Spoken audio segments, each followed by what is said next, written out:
सो आज ना बेटा ਆਪਾਂ ਅੱਜ और कल 2 दिन ਆਪਾਂ यूनिट नंबर 10 जो कम्युनिकेशन ਦੇ ਬਾਰੇ है +2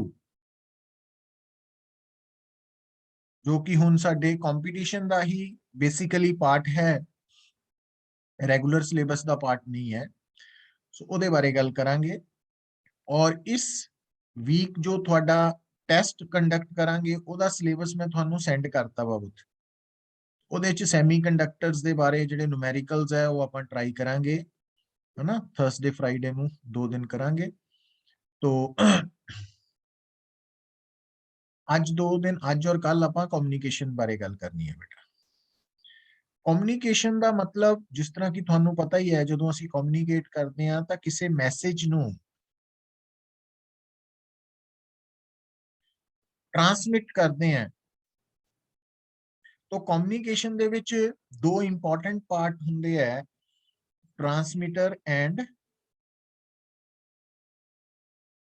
रिसीवर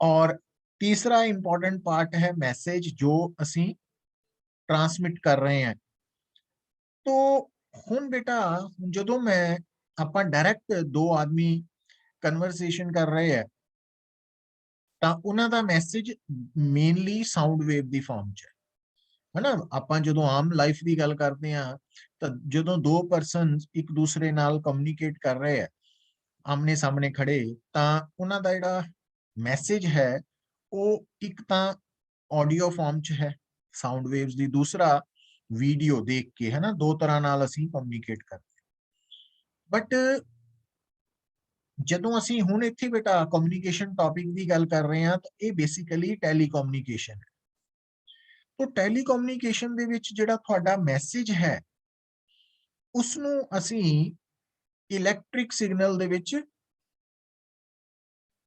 ਕਨਵਰਟ ਕਰਦੇ ਹਾਂ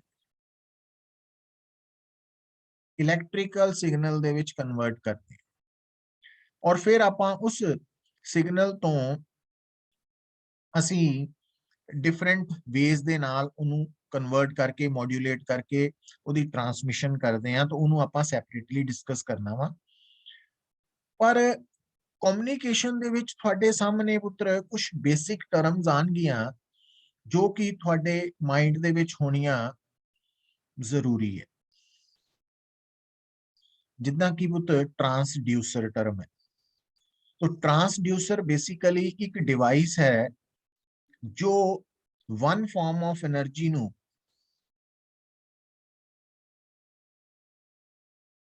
अदर फॉर्म ऑफ एनर्जी च कन्वर्ट कर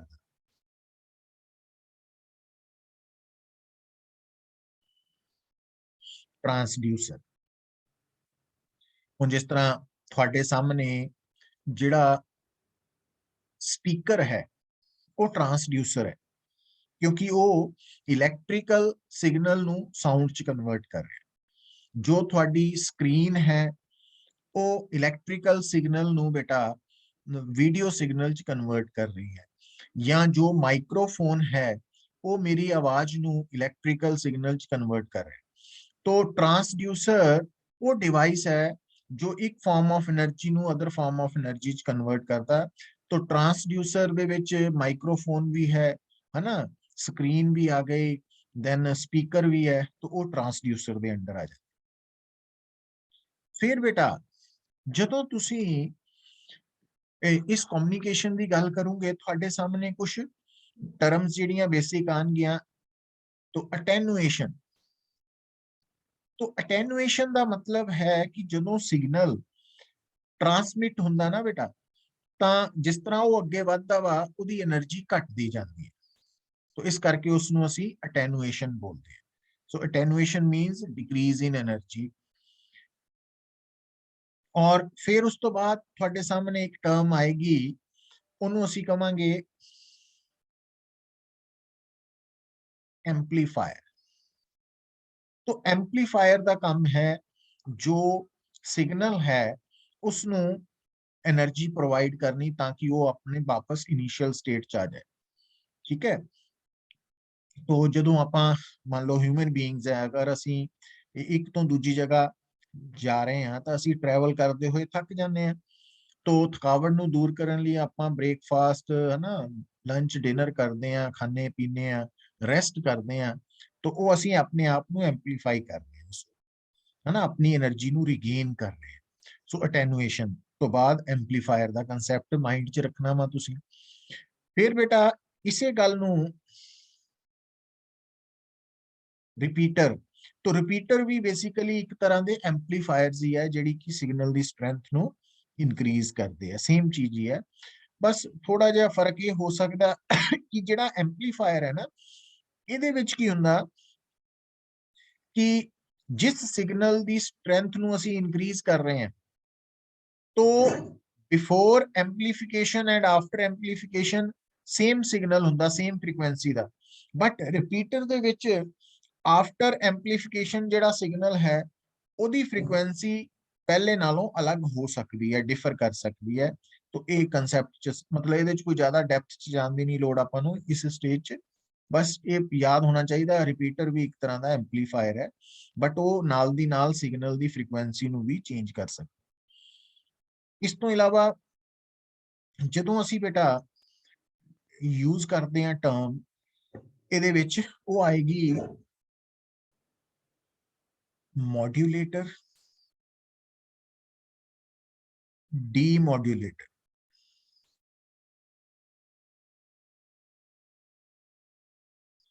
मॉड्यूलेटर, डीमॉड्यूलेटर।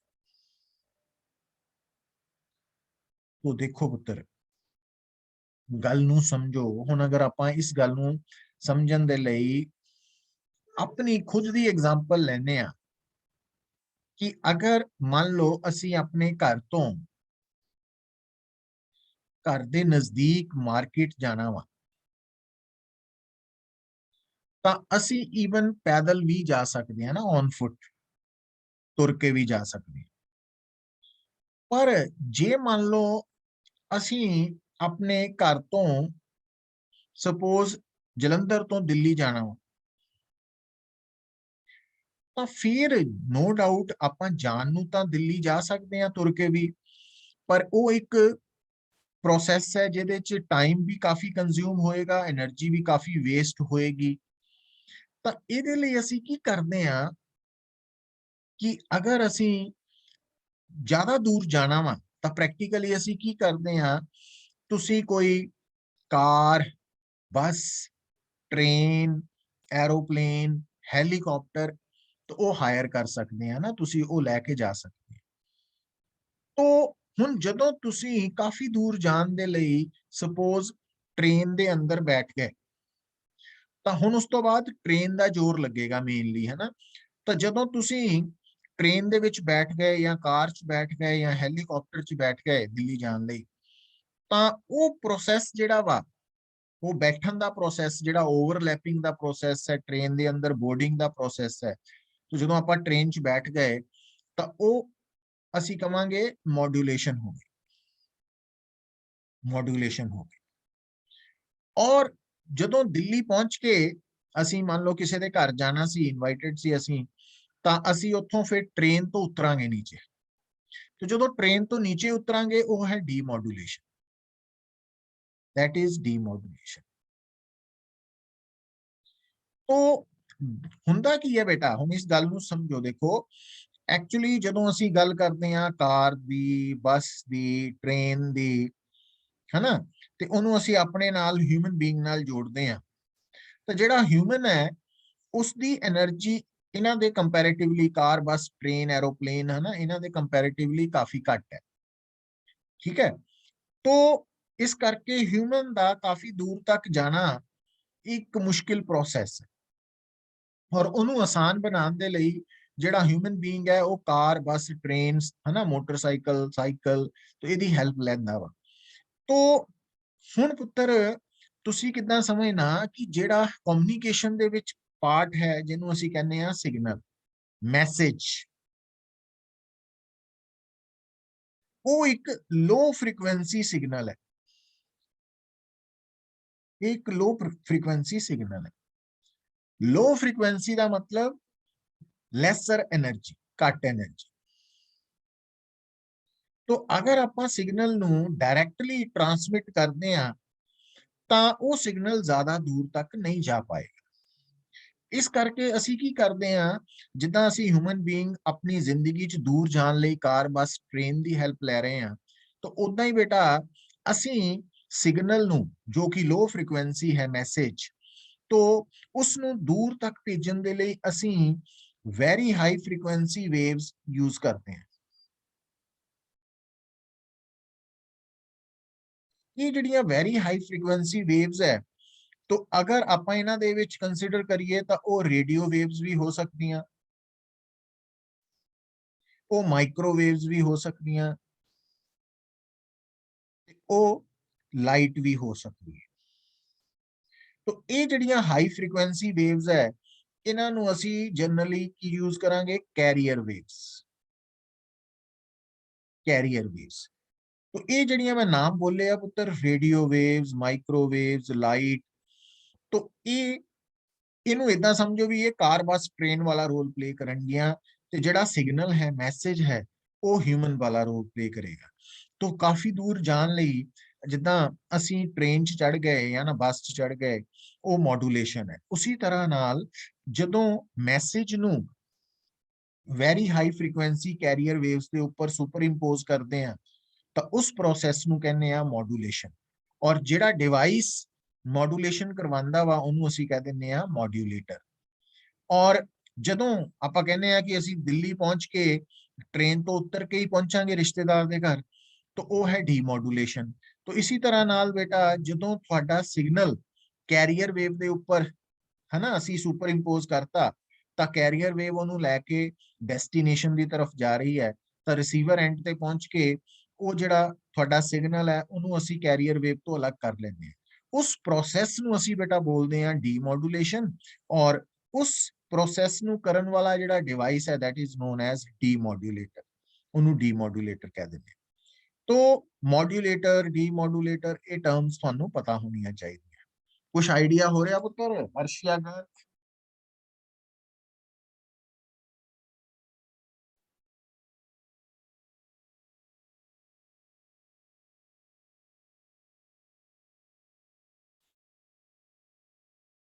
ਆਈ ਨਹੀਂ ਆ ਰਹੀ बेटा? Yes sir. हाँ, क्लियर हो रही तेनों? हाँ जी sir. Arshia Gulati? Yes sir. तो ਹੁਣ बेटा ਜਦੋਂ ਤੁਹਾਡੇ ਸਾਹਮਣੇ ਹੁਣ ਇੱਕ ਟਰਮ ਆ ਗਈ ਮੈਸੇਜ, ਜੋ ਕਿ ਹੈ ਲੋ ਫ੍ਰੀਕੁਐਂਸੀ ਸਿਗਨਲ, फिर आ गई कैरियर वेव। कैरियर वेव है very high frequency signal,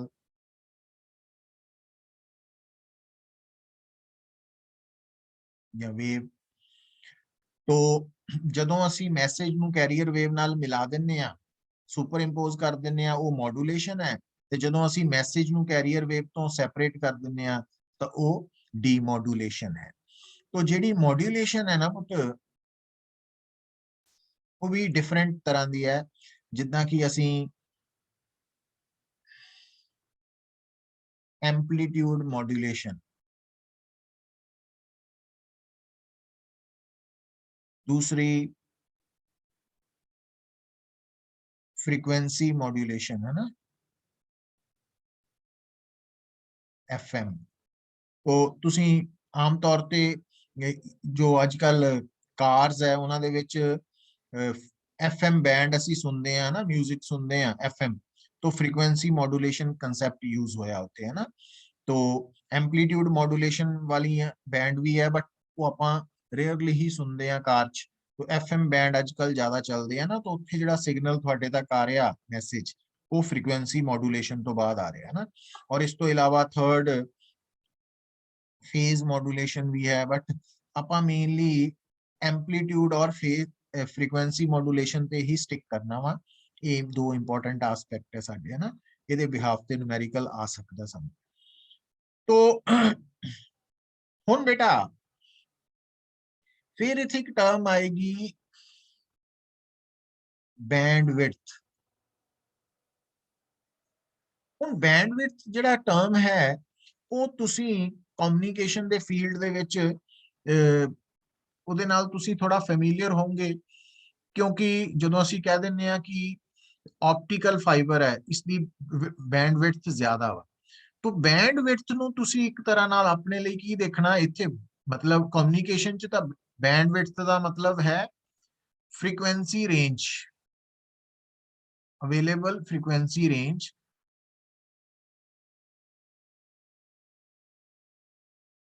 available frequency range ਜੋ ਪ੍ਰੋਵਾਈਡ ਕੀਤੀ ਜਾਂਦੀ ਹੈ ਜਿਹਦੇ ਚ ਮੈਸੇਜ ਟਰੈਵਲ ਕਰੇ। ਮਤਲਬ ਇਸ ਗੱਲ ਨੂੰ ਤੁਸੀਂ ਪ੍ਰੈਕਟੀਕਲੀ ਇਦਾਂ ਸਮਝ ਲਓ ਆਪਣੇ ਮਾਈਂਡ ਦੇ ਵਿੱਚ ਪਿਕਚਰ ਬਣਾਉਣ ਦੀ, ਕਿ ਜਿੰਨੀ ਬੇਟਾ ਸੜਕ ਜ਼ਿਆਦਾ ਚੌੜੀ ਹੋਏਗੀ ਤਾਂ ਉਨੀ, ਹੁਣ ਜਿੱਦਾਂ ਮੰਨ ਲਓ ਆ ਤੁਹਾਡੀ ਰੋਡ ਹੈ, ਤਾਂ ਅਗਰ ਇਹ 4 ਲੇਨ ਹੈ ਤਾਂ ਇਹਦੇ ਚ ਸਾਈਮਲਟੇਨੀਅਸਲੀ 4 ਵਹੀਕਲਸ ਪਾਸ ਕਰ ਸਕਦੇ ਆ ਨਾ, ਜੇ 6 ਲੇਨ ਹੈ ਤਾਂ 6 ਕਰ ਸਕਦੇ ਆ, 8 ਲੇਨਸ ਹੈ ਤਾਂ 8 ਕਰ ਸਕਦੇ ਆ। तो मतलब जिन्नी सड़क ज्यादा चौड़ी होएगी ਉਹਦੀ width ज्यादा होएगी, उन्ना मैसेज ट्रैफिक है ना ਇੱਕੋ ਦਮ ਜ਼ਿਆਦਾ ਟਰੈਵਲ ਕਰ ਸਕਦਾ। ਸੋ ਬੈਂਡਵਿਡਥ ਦਾ ਕਨਸੈਪਟ ਜਿਹੜਾ ਵਾ ਉਹ ਵੀ ਇਸੇ ਤਰ੍ਹਾਂ ਨਾਲ ਹੈ ਕਿ ਜਿੰਨੀ ਜ਼ਿਆਦਾ ਫ੍ਰੀਕੁਐਂਸੀ ਰੇਂਜ ਅਵੇਲੇਬਲ ਹੋਏਗੀ ਉਨੇ ਹੀ ਜ਼ਿਆਦਾ ਮੈਸੇजेस ਸਾਈਮਲਟੇਨੀਅਸਲੀ ਪਾਸ ਕਰ ਸਕਦੇ ਆ। तो ਜਿੰਨੇ ਜ਼ਿਆਦਾ ਮੈਸੇजेस ਸਾਈਮਲਟੇਨੀਅਸਲੀ ਪਾਸ ਕਰਨਗੇ ਤਾਂ ਆਪਾਂ ਉਹਨੂੰ ਸਪੀਡ ਦੇ ਨਾਲ ਰਿਲੇਟ ਕਰ ਸਕਦੇ ਆ। ਤਾਂ ਆਪਾਂ ਕਹਿ ਦਿੰਦੇ ਆ ਕਿ ਇਸ बैंड मतलब कंपनी दे इंटरनेट की स्पीड ज्यादा है क्योंकि बैंडविड्थ ज्यादा है। तो इस तरीके नाल असी गल नूं समझना, बैंडविड्थ बेसिकली फ्रीक्वेंसी रेंज नूं असी बोलते हैं, और ये जिन्नी ज्यादा होएगी उन्ना स्पीड सिग्नल दी ट्रांसमिट होने दी ज्यादा होएगी। हुण बेटा जदों तुसी ब्लॉक डायग्राम की गल करते हैं तो जिहड़ा तुहाडा मैसेज है, इस मैसेज नूं पहला आपां सब तो पहला with the help of modulator carrier wave दे नाल जोड़ते हैं। ਜਦੋਂ ਆਪਾਂ ਮੈਸੇਜ ਨੂੰ ਕੈਰੀਅਰ ਵੇਵ ਨਾਲ ਜੋੜਤਾ, ਕੈਰੀਅਰ ਵੇਵ ਦਾ ਮਤਲਬ ਤੁਹਾਨੂੰ ਮੈਂ ਦੱਸ ਚੁੱਕਾ ਵੈਰੀ ਹਾਈ ਫ੍ਰੀਕੁਐਂਸੀ ਵੇਵ, ਤਾਂ ਜੋ ਸਾਡੇ ਸਾਹਮਣੇ ਰਿਜ਼ਲਟੈਂਟ ਵੇਵ ਆਏਗੀ ਉਹਨੂੰ ਅਸੀਂ ਕਹਿ ਦਿੰਨੇ ਆ ਮੋਡੂਲੇਟਿਡ ਵੇਵ। ਹੁਣ ਇਹ ਜਿਹੜੀ ਮੋਡੂਲੇਟਿਡ ਵੇਵ ਹੈ, ਇਸ ਵੇਵ ਨੂੰ ਅਸੀਂ ਐਂਪਲੀਫਾਇਰ ਦੀ ਹੈਲਪ ਦੇ ਨਾਲ ਐਂਪਲੀਫਾਈ ਕਰਕੇ ਫਿਰ ਆਪਾਂ ਫੀਡ ਕਰ ਦਿੰਨੇ ਆ ट्रांसमिटिंग एंटीना ਨੂੰ। ਇਹ ट्रांसमिटिंग एंटीना है, एंटीना वो एंटीना इस सिग्नल ਨੂੰ ट्रांसमिट कर दिता। ਹੁਣ दूसरी तरफ जो एंटीना है ये है से रिसीवर एंटीना। तो रिसीवर एंटीना सिग्नल ਨੂੰ रिसीव करेगा, तो उस रिसीव होए सिग्नल ਨੂੰ ਅਸੀਂ ਕੀ ਕਰਦੇ ਆ with the help of demodulator. तो जो मैसेज है ਉਹਨੂੰ कैरियर वेव तो सेपरेट करता, तो डीमोडुलेटर तो बाद मैसेज रह जाएगा। उस मैसेज ਨੂੰ ਅਸੀਂ एंपलीफायर ਦੀ हेल्प ਦੇ ਨਾਲ एंपलीफाई करके, ठीक है, ਤੇ ਉਹਨੂੰ ਅਸੀਂ ट्रांसड्यूसर से स्पीकर ਦੇ ਨੂੰ ਦੇਤਾ है ना, स्पीकर ਨੂੰ ਜਾਂ स्क्रीन ਨੂੰ, तो साउंड या मैसेज साउंड ਦੀ ਫਾਰਮ ਚ प्रोड्यूस हो गया। तो ਇਹ ਬੇਸਿਕ ਸਟੈਪਸ ਹੈ ਜਿਹੜੇ ਕਿ ਨਾਰਮਲੀ ਕਮਿਊਨੀਕੇਸ਼ਨ ਦੇ ਫੀਲਡ ਚ ਅਸੀਂ ਫਾਲੋ ਕਰਦੇ ਹਾਂ ਨਾ, ਇਹ ਬਲੌਕ ਡਾਇਗਰਾਮ ਦੇ ਅੰਦਰ। ਹੁਣ ਬੇਟਾ ਜਦੋਂ ਅਸੀਂ ਗੱਲ ਕਰਦੇ ਆ ਨਾ ਟਰਾਂਸਮਿਟਰ ਟੂ ਰਿਸੀਵਰ, ਤਾਂ ਰਸਤੇ ਦੇ ਵਿੱਚ ਅਸੀਂ ਇੱਕ ਟਰਮ ਆਂਦੀ ਹੈ ਕਮਿਊਨੀਕੇਸ਼ਨ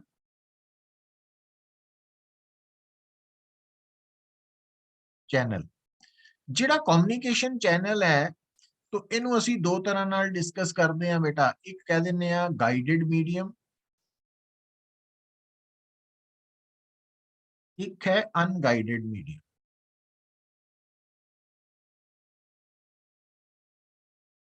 तो एक्चुअली हुण इस फर्क नू समझण लई देखो पुत्र, हुण जे मान लो तुहाडे घर से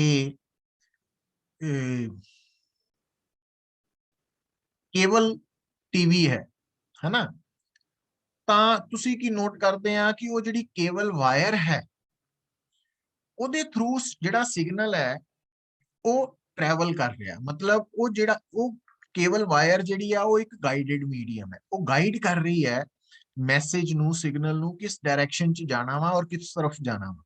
तो ਜਿਹੜੀ ਉਹ ਕੇਬਲ ਵਾਇਰ ਹੈ ਪੁੱਤਰ, ਉਹ ਜਿਸ ਟੈਲੀਵਿਜ਼ਨ ਦੇ ਨਾਲ ਕਨੈਕਟ ਕਰ ਦਿੱਤੀ ਜਾਏਗੀ तो ਉੱਥੇ ਮੈਸੇਜ ਪਹੁੰਚੇਗਾ। तो ਉਹ ਕੇਬਲ ਵਾਇਰ ਇੱਕ ਗਾਈਡਡ ਮੀਡੀਅਮ ਹੈ। तो ਕੇਬਲ ਵਾਇਰ ਜਿਹੜੀ ਹੈ ਉਹ ਵੀ ਗਾਈਡਡ ਮੀਡੀਅਮ ਹੈ, ਜਿਹੜਾ ਆਪਟੀਕਲ ਫਾਈਬਰ ਹੈ ਉਹ ਵੀ ਇੱਕ ਗਾਈਡਡ ਮੀਡੀਅਮ ਹੈ।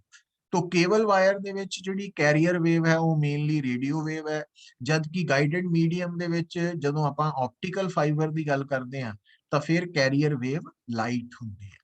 ਮਤਲਬ ਆਪਟੀਕਲ ਫਾਈਬਰ ਦੇ ਵਿੱਚ ਲਾਈਟ ਨੂੰ as a carrier wave use ਕੀਤਾ ਜਾਂਦਾ।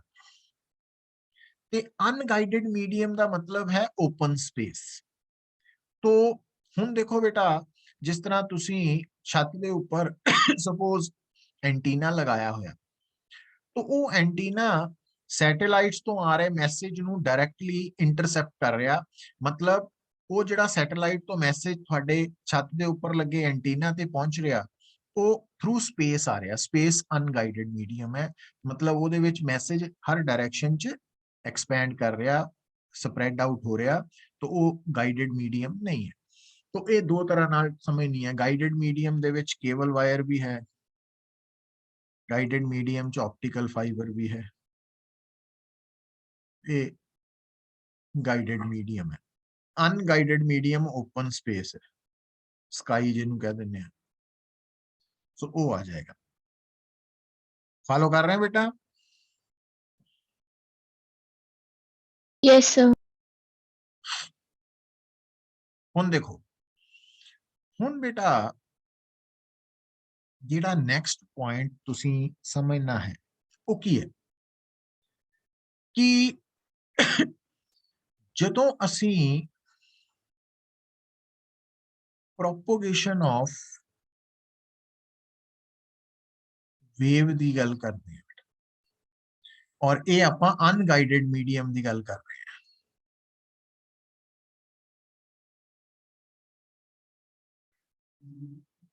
ਤੁਹਾਡਾ ਹੋ ਗਿਆ ਟਾਈਮ? ਅੱਛਾ, ਰੱਖ ਦਿਓ ਫਿਰ ਇੱਥੇ, ਹੈ ਨਾ।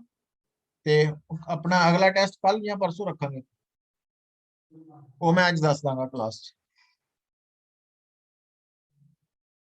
ਸੋ ਅਨਗਾਈਡਡ ਮੀਡੀਅਮ ਦੇ ਵਿੱਚ ਜਦੋਂ ਅਸੀਂ ਪ੍ਰੋਪੋਗੇਸ਼ਨ ਆਫ ਵੇਵ ਦੀ ਗੱਲ ਕਰਦੇ ਹਾਂ ਬੇਟਾ, ਤਾਂ ਉਹਦੇ ਵਿੱਚ ਤੁਹਾਨੂੰ ਯਾਦ ਰੱਖਣਾ ਪੈਣਾ ਕਿ ਆ ਤੁਹਾਡਾ ਹੈ ਅਗਰ ਸੇ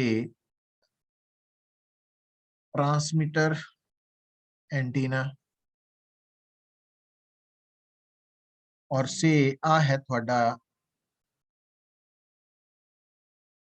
रिसीवर एंटीना। तो transmitter antenna to receiver antenna जो सिग्नल है वो किस तरह पहुंचता वा, तो एक तो ਉਹਦੇ ਚ ਆਏਗੀ ग्राउंड वेव, ग्राउंड और सरफेस वेव, और दूसरा है स्काई वेव प्रोपोगेशन, है ना, और तीसरा है स्पेस वेव प्रोपोगेशन। मतलब ये याद रखना कि जो अनगाइडेड मीडियम है उसके अंदर जो वेव है वो ट्रांसमीटर टू रिसीवर एंटीना कितना पहुंचती है, ग्राउंड वेव और सरफेस वेव की फॉर्म च भी, स्काई वेव की फॉर्म च भी ते स्पेस वेव च भी। हुण इनू आपां जदों स्टैप बाय स्टैप समझण की कोशिश करते हैं पुत्र, गल कुछ भी नहीं है। देखो आ मैं तुहाडे सामने ड्रॉ कर रहा अर्थ दा सरफेस। हुण अर्थ बेसिकली की है, सफेरिकल शेप की है ना। तो आ जो मैं अर्थ दा कर्वेचर शो करता तुहानू, हुण बेटा आ मैं ड्रॉ करन लगा वा एक एंटीना, है ना, इनू मैं नाम दे दिना ट्रांसमीटर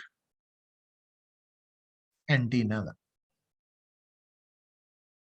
हुण ये जिहड़ा ट्रांसमीटर एंटीना है, क्योंकि ये अर्थ दे नाल कनेक्टेड है, तो हुण एंटीना मैटल बॉडी दा बनिया होया, अर्थ भी कंडक्टर है, तो उहदे नाल की होएगा कि जदों असी सिग्नल नू after modulation before transmitting and transmitter antenna ਨੂੰ ਅਸੀਂ ਫੀਡ ਕਰਾਂਗੇ, ਮਤਲਬ ਅਗਰ ਅਸੀਂ ਮੋਡੂਲੇਸ਼ਨ ਤੋਂ ਬਾਅਦ ਸਿਗਨਲ ਨੂੰ ਫੀਡ ਕਰਾਂਗੇ ਐਂਟੀਨਾ ਨੂੰ ਤਾਂ ਕਿ ਉਹਨੂੰ ਟਰਾਂਸਮਿਟ ਕਰੇ, ਤਾਂ ਕਿਉਂਕਿ ਇਹ ਐਂਟੀਨਾ ਬੇਟਾ ਅਰਥ ਦੇ ਸਰਫੇਸ ਨਾਲ ਕਨੈਕਟਡ ਹੈ, ਤਾਂ ਅਰਥ ਦੇ ਸਰਫੇਸ ਤੇ ਵੇਵਸ ट्रैवल करती हुई पहुंचेगी ट्रांसमीटर एंटीना तो रिसीवर एंटीना तक। तो आ जिहड़ियां वेव जा रही वा after following the curvature of earth surface, इन्हां नूं बेटा असी ग्राउंड वेव और सरफेस वेव बोलते हैं। पर ये जिहड़ियां वेव्स है ना, जिहड़ियां अर्थ दे सरफेस दे उपर कर्वेचर ऑफ अर्थ नूं फॉलो करके प्रोपोगेट कर रही हैं, ये जिहड़ियां वेव्स है इन्हां दी मैक्सिमम फ्रीक्वेंसी जिहड़ी है वो 2 मेगाहर्ट्ज तक ही हो सकती है, तो उस तो ज्यादा नहीं, क्योंकि जिन्नी ज्यादा इन्हां दी फ्रीक्वेंसी होएगी ना ग्राउंड वेव्स दी, तो अर्थ क्योंकि कंडक्टिंग सरफेस है, तो इन्हां वेव्स दी जिन्नी ज्यादा फ्रीक्वेंसी होएगी एडी करंट्स ज्यादा पैदा होंगे, तो जो वेव है उसकी एनर्जी हीट दी फॉर्म च ज्यादा डिसिपेट होएगी। तो इस करके जो ग्राउंड वेव प्रोपोगेशन है, जिन्हों सरफेस वेव प्रोपोगेशन भी कह दिंदे आ, तो ਉਹਦੇ ਵਿੱਚ ਅਸੀਂ ਵੱਧ ਤੋਂ ਵੱਧ 2 ਮੈਗਾਹਰਟਜ਼ ਦਾ ਸਿਗਨਲ ਹੀ ਯੂਜ਼ ਕਰ ਸਕਦੇ ਹਾਂ। ਮਤਲਬ ਜਿਹੜੀ ਕੈਰੀਅਰ ਵੇਵ ਹੈ ਉਹਦੀ ਫ੍ਰੀਕੁਐਂਸੀ ਮੈਕਸਿਮਮ ਫ੍ਰੀਕੁਐਂਸੀ 2 ਮੈਗਾਹਰਟਜ਼ ਤੱਕ ਹੀ ਹੋ ਸਕਦੀ ਹੈ। ਪਰ ਦੂਸਰੀ ਤਰਫ ਕੀ ਹੁੰਦਾ ਬੇਟਾ, ਤੁਹਾਨੂੰ ਪਤਾ ਕਿ ਜਿਹੜਾ ਅਰਥ ਹੈ ਉਹਦੇ ਅਰਾਊਂਡ ਉਸਦਾ ਐਟਮੋਸਫੀਅਰ ਹੈ। ਜਿਹੜਾ ਅਰਥ ਦਾ ਐਟਮੋਸਫੀਅਰ ਹੈ ਉਹਦੀ ਜਿਹੜੀ ਸਭ ਤੋਂ ਉੱਪਰਲੀ ਲੇਅਰ ਹੈ ਅਰਥ ਦੇ ਐਟਮੋਸਫੀਅਰ ਦੀ, ਜਿਹਨੂੰ ਅਸੀਂ ਕਹਿੰਦੇ ਆ ਆਇਨੋਸਫੀਅਰ। तो ये जो आइनोस्फीयर है ना, ये बेटा स्काई वेव प्रोपोगेशन च इंपॉर्टेंट रोल प्ले करता, कि ट्रांसमीटर एंटीना ने जेडी वेव सेंड की है एटमोसफीयर दी आइनोस्फीयर की तरफ, तो आइनोस्फीयर उन्होंने रिफ्लैक्ट करके वापस अर्थ से भेज सकता, मतलब उसनू रिसीवर एंटीना की तरफ भेज सकता। तो आ जी ब्लैक कलर की वेव आप शो की है, ये स्काई वेव प्रोपोगेशन के अंडर आएगी। तो स्काई वेव प्रोपोगेशन के अंडर जो वेव है उसकी फ्रीक्वेंसी 2 मेगाहर्ट्ज तो लैके 30 मेगाहर्ट्ज तक हो सकती है, क्योंकि आइनोस्फीयर की ये प्रॉपर्टी है कि वो मैक्सिमम 30 मेगाहर्ट्ज तक की वेव नू ही रिफ्लैक्ट बैक कर सकता। मतलब आइनोस्फीयर जो स्काई वेव प्रोपोगेशन के अंडर वेव नू वापस भेज रहा, रिफ्लैक्ट कर रहा, वो रिफ्लैक्शन कोई सिंपल रिफ्लैक्शन नहीं है, वो बेसिकली याद रखना टोटल इंटरनल रिफ्लैक्शन है, बस इन्नी गल याद रखनी। मतलब स्काई वेव के अंडर जो सिग्नल प्रोपोगेट कर रहा, तो वो टोटल इंटरनल रिफ्लैक्शन के कारण है, और उत्थे मैक्सिमम फ्रीक्वेंसी 30 मेगाहर्ट्ज तक हो सकती है, उस तो ज्यादा नहीं। क्योंकि आइनोस्फीयर की तरफ अगर 30 मेगाहर्ट्ज तो ज्यादा फ्रीक्वेंसी वाली वेव सेंड करांगे तो वो रिफ्लैक्ट बैक नहीं होएगी, वापस नहीं आएगी। हुण जदों तुसी गल करते हैं थर्ड केस की बेटा, तो आ अर्थ है थोड़ी। तो हुण अगर असी चाहते हैं कि असी तां जिहड़ी कैरियर वेव यूज करनी है उहदा सिग्नल 80 मेगाहर्ट्ज तो 200 मेगाहर्ट्ज तक होए, तो उहदे लई फिर सानू बेटा असी स्पेस वेव कम्युनिकेशन की गल करते हैं। स्पेस वेव दे विच फिर असी की करते हैं कि जिहड़ा ट्रांसमीटर एंटीना है, ट्रांसमीटर एंटीना, तो और आ है तुहाडा रिसीवर एंटीना, तो इहदी हेल्प दे नाल असी डायरेक्टली वेव भेजते हैं। तो ट्रांसमीटर एंटीना तो रिसीवर एंटीना तक अगर वेव डायरेक्टली जा रही है तो उस कम्युनिकेशन नूं असी स्पेस वेव प्रोपोगेशन कहते हैं। और स्पेस वेव प्रोपोगेशन दे विच जो ट्रांसमीटर एंटीना ते रिसीवर एंटीना है, इन्हां दी जिहड़ी हाइट है वो इंपॉर्टेंट रोल प्ले करेगी। तो मतलब किन्नी रेंज तक, किन्नी दूर तक असी space wave the form they which signal नूं सेंड कर सकते हैं, तो वो जिहड़ी रेंज है वो एंटीनास दी हाइट ते डिपेंड करेगी। तो अगर रेंज की गल करिए तो वो रेंज आ जाती है √2HR। आर हो गया पुत्र रेडियस ऑफ अर्थ, ये फार्मूला याद रख लियो, ते एच है हाइट ऑफ एंटीना। तो ਇਹਦਾ मतलब कोई भी ट्रांसमीटर एंटीना ਸਪੇਸ ਵੇਵ ਨੂੰ ਕਿੰਨੀ ਦੂਰ ਤੱਕ ਸੈਂਡ ਕਰ ਸਕਦਾ, ਉਹ ਹੈ √2HR। ਤਾਂ ਜਿਹੜਾ ਰਿਸੀਵਰ ਐਂਟੀਨਾ ਹੈ, तो आ हो गई ट्रांसमीटर एंटीना दी रेंज और आ हो गई बेटा रिसीवर एंटीना दी रेंज। तो ਇਹਦਾ मतलब total range dt plus dr होगी, है ना। मतलब सिग्नल कित्थों कित्थे तक जा सकता in the form of space wave, वो दोनों एंटीनास दी हाइट डिसाइड करेगी। तो ट्रांसमीटर एंटीना दी रेंज हो गई 2 height of transmitter antenna into radius of earth, ते रेंज ऑफ रिसीवर एंटीना होएगी √2HR इंटू आर। HR ਦਾ मतलब रिसीवर एंटीना ਦੀ ਹਾਈਟ। तो ਇਹ ਫਾਰਮੂਲਾਜ਼ ਤੁਸੀਂ ਯਾਦ ਰੱਖ ਲੈਣਾ। ਕਰ ਸਕਦੇ ਆ ਬੇਟਾ?